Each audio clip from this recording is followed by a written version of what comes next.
Hello everyone, welcome back to our YouTube channel. तो आज हम स्टार्ट करेंगे हमारे क्लास 12 बिजनेस स्टडीज का चैप्टर नंबर 5 आंसर सीरीज का। 4 वीडियो आपके पास पहले आ चुकी हैं प्लानिंग तक की। अभी ऑर्गेनाइजिंग है। बोर्ड एग्जाम में हमें कोई भी प्रॉब्लम नहीं होनी चाहिए। वन शॉट देखने में प्रॉपर नोट्स है। आप नोट्स भी हमारे भाई नोट्स भी यूज कर सकते हैं। आपको मैं पीडीएफ की लिंक भी प्रोवाइड करा दूंगा बहुत जल्दी, ठीक है। तो अब हम स्टार्ट करते हैं हमारा चैप्टर। पहला क्या है? ऑर्गेनाइजिंग। ऑर्गेनाइजिंग क्या है भाई?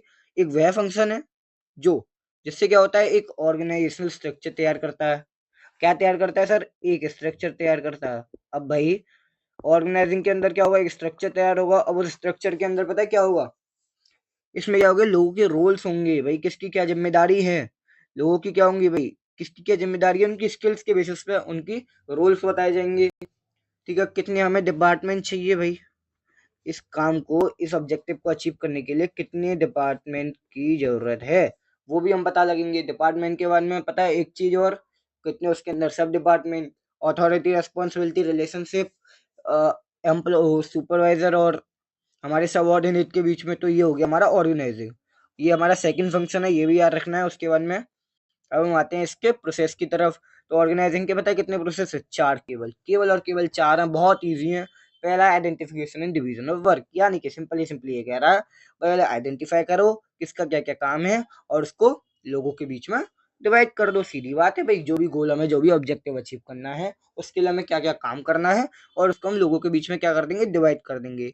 अब वो जो हम डिवाइड करेंगे वो क्या होगा? किसके बेसिस पे? हमारा प्री डिटरमाइंड प्लान के बेसिस पे, ठीक है।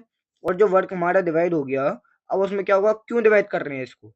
क्योंकि इससे क्या ना हो, डुप्लीकेशन ना हो काम की, और किसी भी काम का वर्डन किसी एक के ऊपर ना रहे, सबके अमंग में डिस्ट्रीब्यूट हो जाए, उनकी स्किल्स, उनकी क्वालिफिकेशन के बेसिस पे। अब आते हैं डिपार्टमेंटलाइजेशन। तो पता है डिपार्टमेंटलाइजेशन क्या है? कुछ नहीं है। केवल भाई अब क्या हुआ, जो भी हमारा काम था वहां पे हमने दो बेसिस पे डिवाइड कर दिया।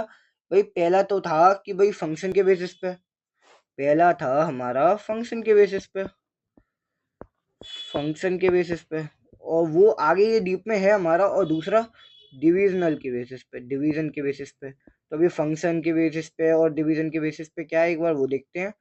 भाई ये इसका मतलब ये है कि फंक्शन का बेसिस हो गया कि भाई अगर कोई आदमी है और हमें मतलब कोई भी एक डिपार्टमेंट हो गया, वो हो गया फंक्शन के बेसिस पर। डिपार्टमेंट किसका? HR department. तो एचआर डिपार्टमेंट में एचआर वाला आदमी ही जा सकता है। मार्केटिंग डिपार्टमेंट में मार्केटिंग वाला आदमी ही जा सकता है। तो ये क्या था? उस मार्केटिंग वाले आदमी का फंक्शन था, वो मार्केटिंग में काम कर सकता है, तो हमने उसको मार्केटिंग डिपार्टमेंट में डाला। ये हो गया डिपार्टमेंटलाइजेशन फंक्शन के बेसिस पर। डिवीजन में क्या है भाई कि आज कोई भी कंपनी है, वो क्या कर रही है? बहुत सारे प्रोडक्ट में डील कर रही है, बहुत सारे। तो अब क्या कि अब जैसे अमूल है हमारा, अमूल क्या कर रहा है? हमारे किस में डील कर रहा है भाई? अमूल का हम लोग अमूल ने अपना क्या करा है? दही भी आता है अमूल का, अमूल का दूध भी आता है, अमूल की लस्सी भी पीते हैं लोग।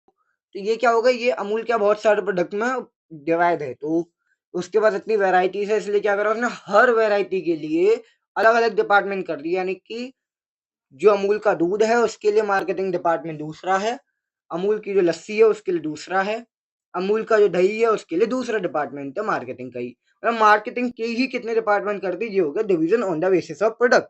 ये हो गया डिपार्टमेंटलाइजेशन। तीसरा पॉइंट हमारा असाइनमेंट ऑफ ड्यूटीज। अब यानी कि क्या हुआ? हमने काम भी डिवाइड कर दिया, डिपार्टमेंटलाइजेशन भी हो गया।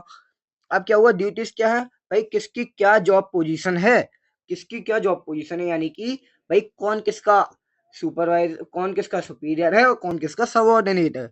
ये होता है हमारा असाइनमेंट ऑफ ड्यूटीज। डिपार्टमेंट बन गए भाई, इंडिविजुअल डिपार्टमेंट हेड्स भी हम अपॉइंट कर देते हैं। ठीक है भाई, क्या कि किस डिपार्टमेंट का कौन कौन हेड होगा, ये भी हमने ये भी कर दिया भाई डिसाइड। उसके बाद में क्या हुआ? अब हम क्या करेंगे? तो जो वर्क है हम उसको देंगे जो इस काम के लिए बेस्ट फिटेड है, यानी कि जो इस काम को अच्छे से कर सकता है। उसके बाद में अब जैसे कि फाइनेंस का काम है हमारे एग्जाम्पल में, क्या कर रहा है? फाइनेंस का काम है, तो किसको दिया जा सकता है? कोई सीए होगा या कोई एमबीए फाइनेंस होगा।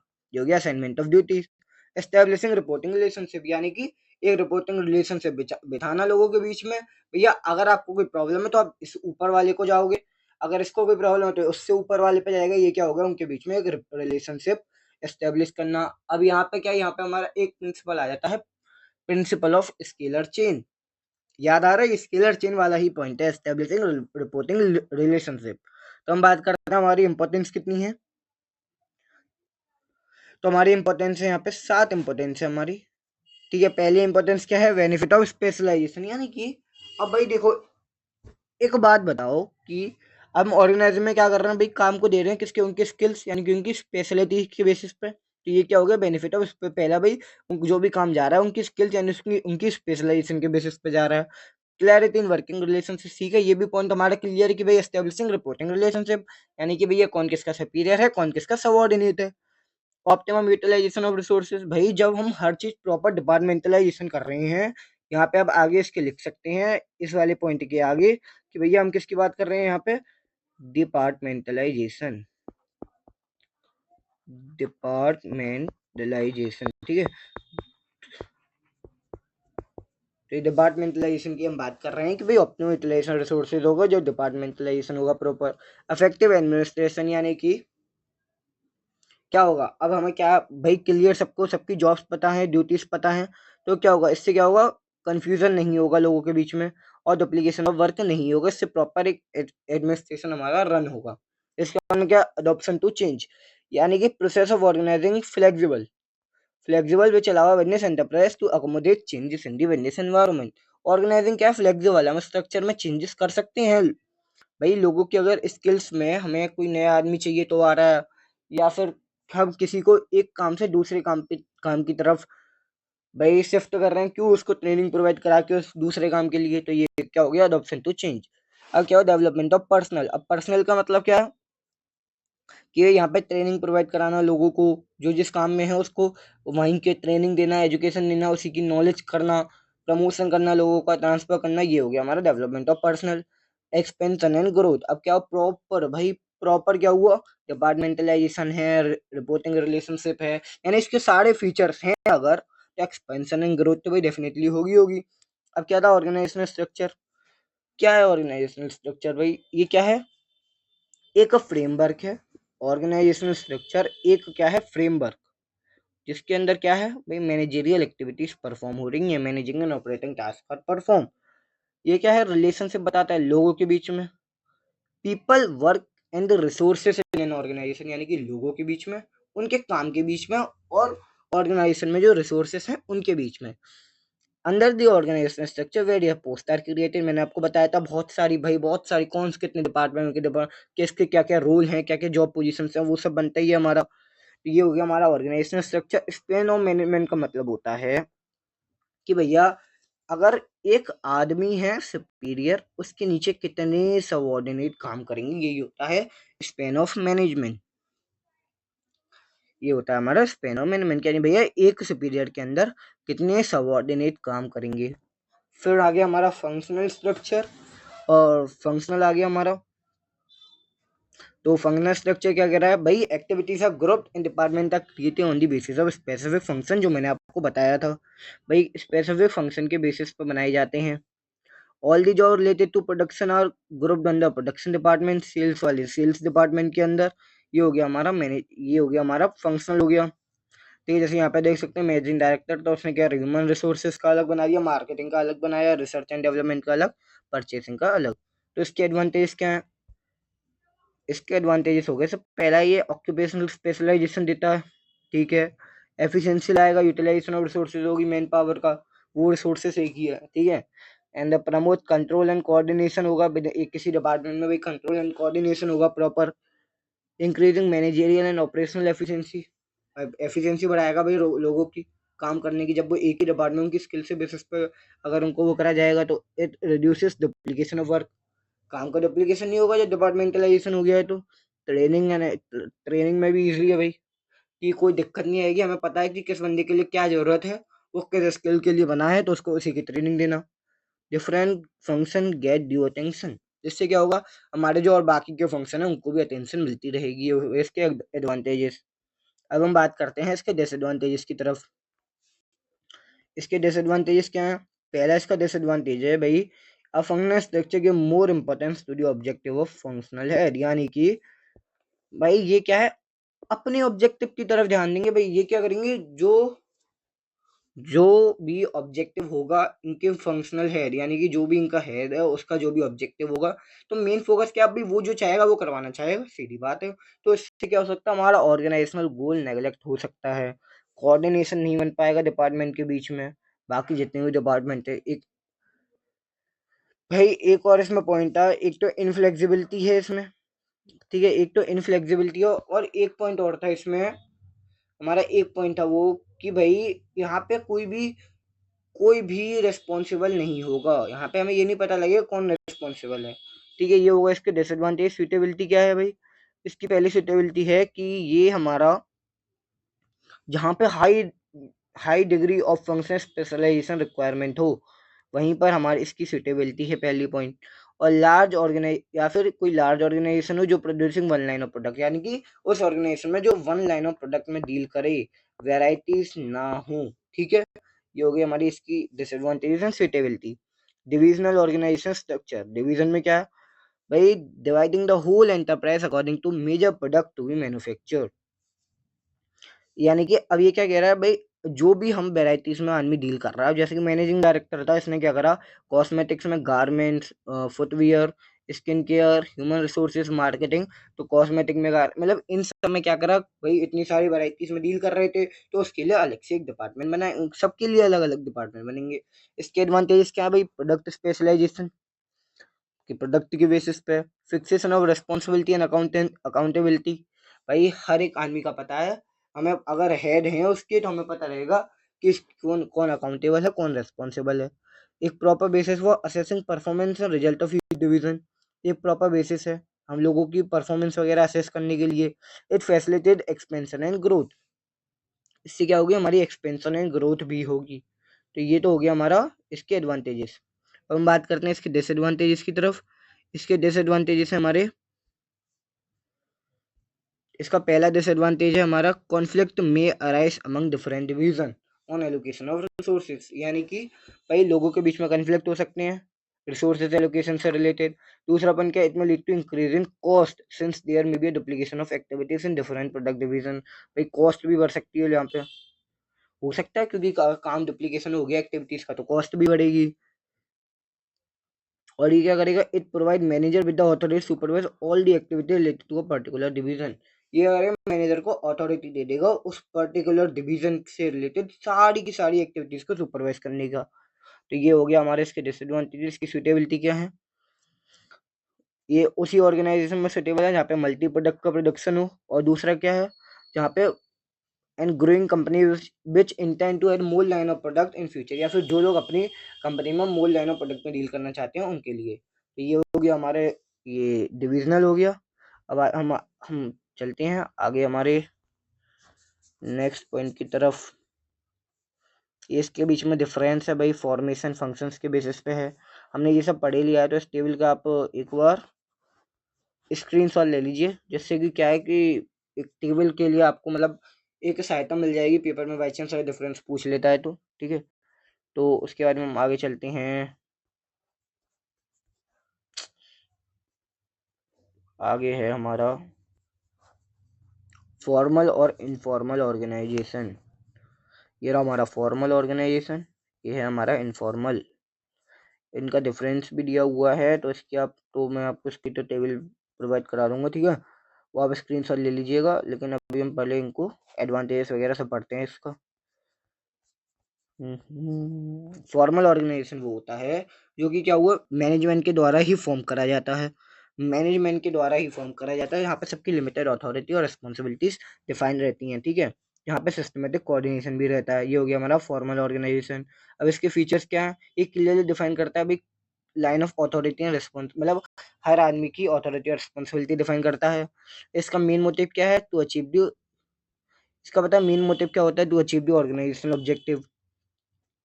और ये क्या कहते हैं, impersonal does not take into consider, मतलब इम्पर्सनल है, यानी कि किसी भी पर्टिकुलर, इम्पर्सनल का मतलब होता है ह्यूमन सपोर्ट नहीं करता, ह्यूमन सपोर्ट नहीं करता भाई।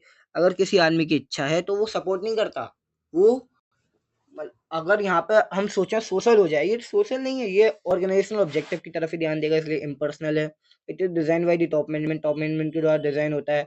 It is created with the motive of achieving organisational objective. सीधी बात है भाई, ऑर्गेनाइजेशनल ऑब्जेक्टिव की तरफ इसका ध्यान है। Easy to fix responsibility since mutual relationship and the clearly defined.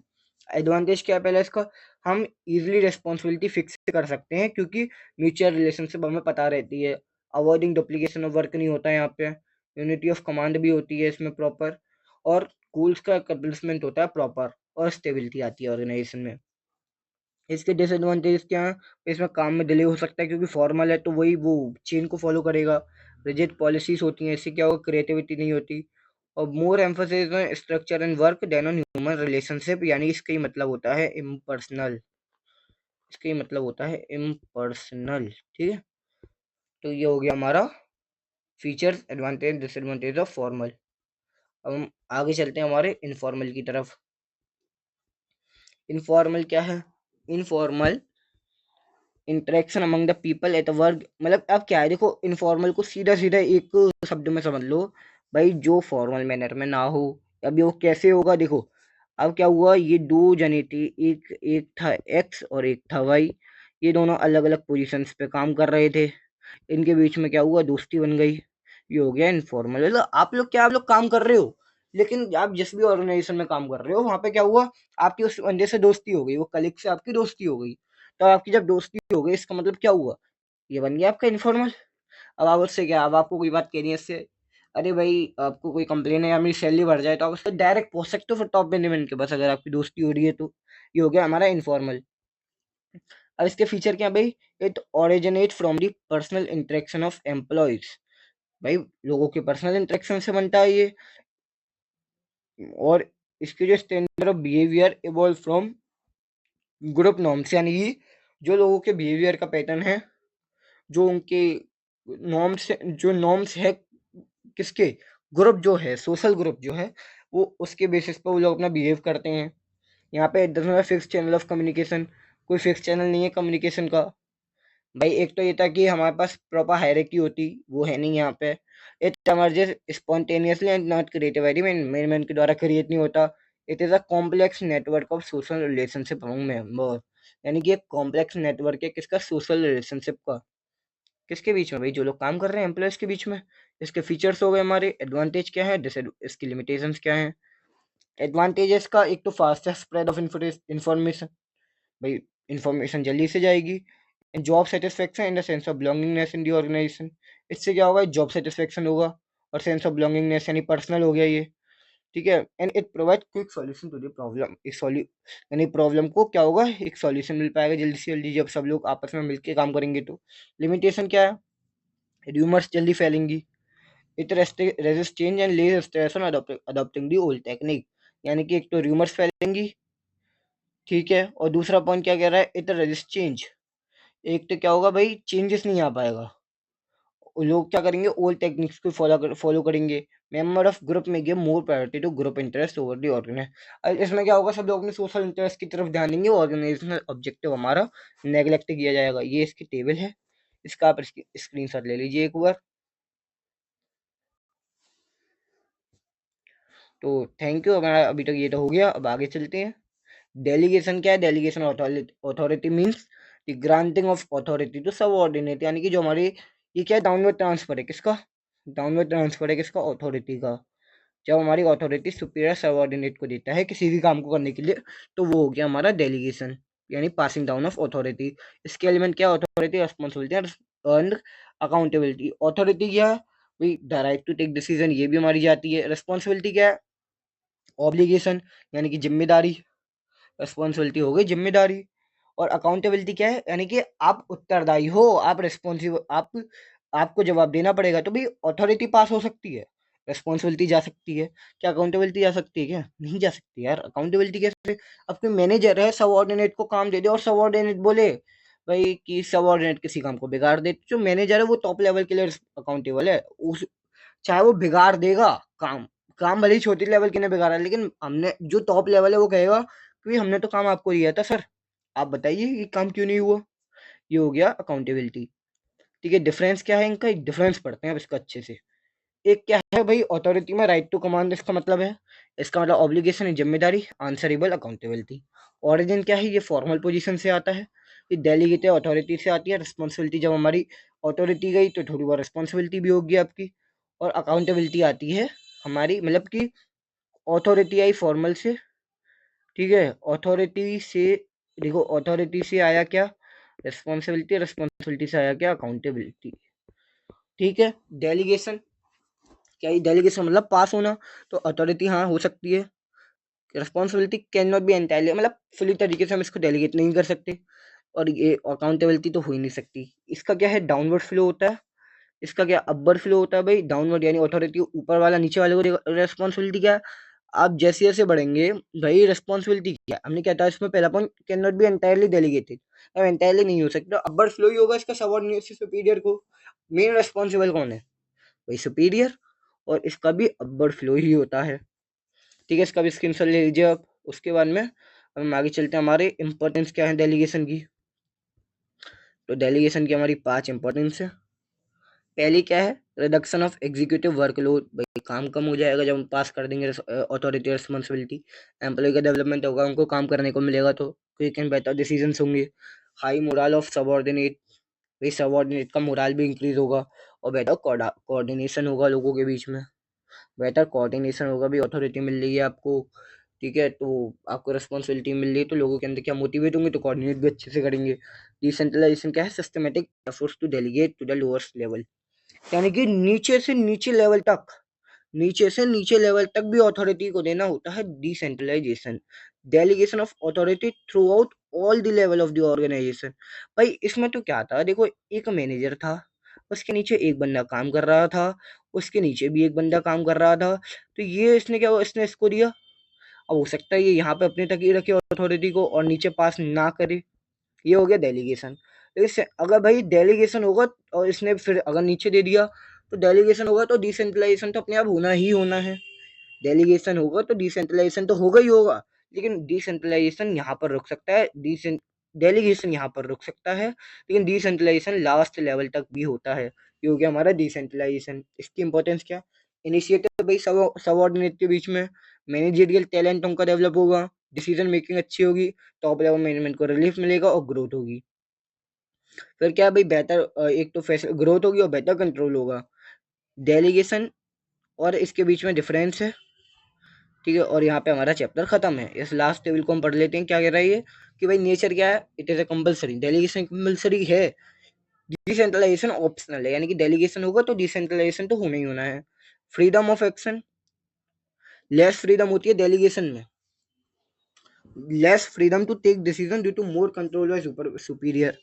इसमें होता है भाई सुपीरियर का ज्यादा कंट्रोल होता है, इसलिए लेस फ्रीडम होती है। Less control over executive, hence greater freedom of action. Decentralisation में क्या होती है, ग्रेटर फ्रीडम होती है। स्टेटस क्या है, it is a process follow to share task, यानी कि टास्क शेयर करने का एक प्रोसेस फॉलो करता है ये। इसमें क्या होता है, result of the policy decision of the top management. अब ये डिपेंड करता है कि पॉलिसी क्या है टॉप मैनेजमेंट की, स्कोप क्या है, इसका नैरो स्कोप है, लेकिन इसका क्या वाइडर स्कोप है, नीचे तक लेवल पे जाएगा। अगर ये होगा डेलीगेशन तो डिसेंट्रलाइजेशन तो होगा ही होगा। और पर्पस क्या है, भाई पर्पस क्या है, देखो इसका पर्पस क्या है, नैरो पर्पस है, यानी कि क्या कोई छोटा सा काम है तो आपने क्या नीचे वाले को दे दिया भाई तू कर दे, ये हो गया इसका पर्पस। और इसमें क्या है, डिसेंट्रलाइजेशन में इसका पर्पस क्या है, भाई हर लेवल को, हर लेवल के आदमी को काम मिले, हर लेवल के आदमी का डेवलपमेंट हो। तो ये हमारा हो गया चैप्टर खत्म। तो अब हम मिलते हैं हमारे नेक्स्ट ऑर्गेनाइजिंग के बाद में स्टाफिंग की 100 सीरीज में। तो कैसी लगी आपको 100 सीरीज, अच्छी लगी हो तो चैनल को सब्सक्राइब करना, लाइक करना, शेयर करना, सब्सक्राइब करना। देखो भाई ये सब्सक्राइबर नहीं बढ़ाओगे तो और कहाँ से हम अच्छे से अच्छा कंटेंट आपके लिए लाएंगे। तो थैंक यू, मिलते हैं हम हमारी नेक्स्ट वीडियो में। Thank you all of you.